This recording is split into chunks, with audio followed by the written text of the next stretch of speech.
I identify as queer. I've always identified as queer. When I was 11 and I went into my high school, an all-girls high school, I was like,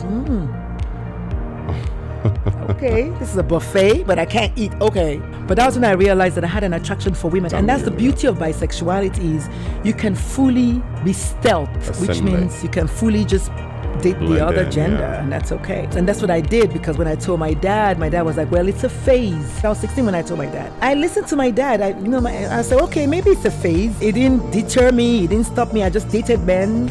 And then when I got a little bit older, I was like, well, I think I'm still attracted to women, but...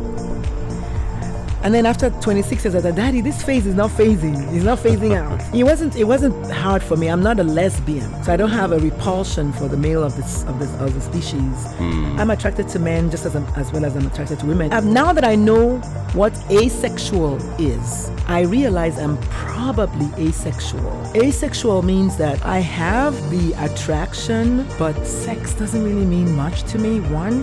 And then I found out what demisexual means. I have to have a deep relationship with you before the sexual aspects the flames are fanned.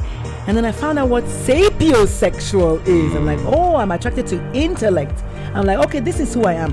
And I think that's what I think people who are strictly homophobic are missing. The ability to explore and see, what does it mean? What is this?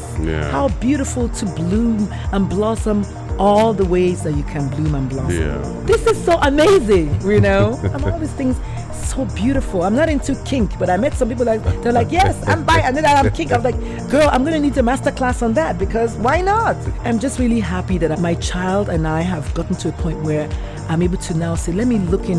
When you hear curiosity, being curious about anything. Wow, this feeling that I have, let me see, what is it? Let me explore it. Versus this feeling that I have, make a U-turn if possible.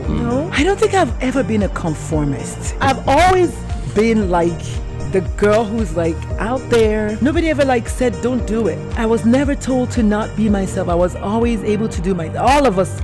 I am just a piece of the puzzle. All 6 of us are like this. My dad is like this. My mom is like this. All of us are like this. So I wasn't born with boundaries. I never had any boundaries. Growing up, I could do whatever I wanted to do. My grandfather had 8 wives. We grew up being able to eat in any of the grandma's huts and just chilling out with all these cousins. I've never felt small. I've never felt diminished. I've never been raised to recognize limits. And then don't tell me not to do something. Don't tell me that. Because you know what they say, right? That makes you want to do it. Oh, honey.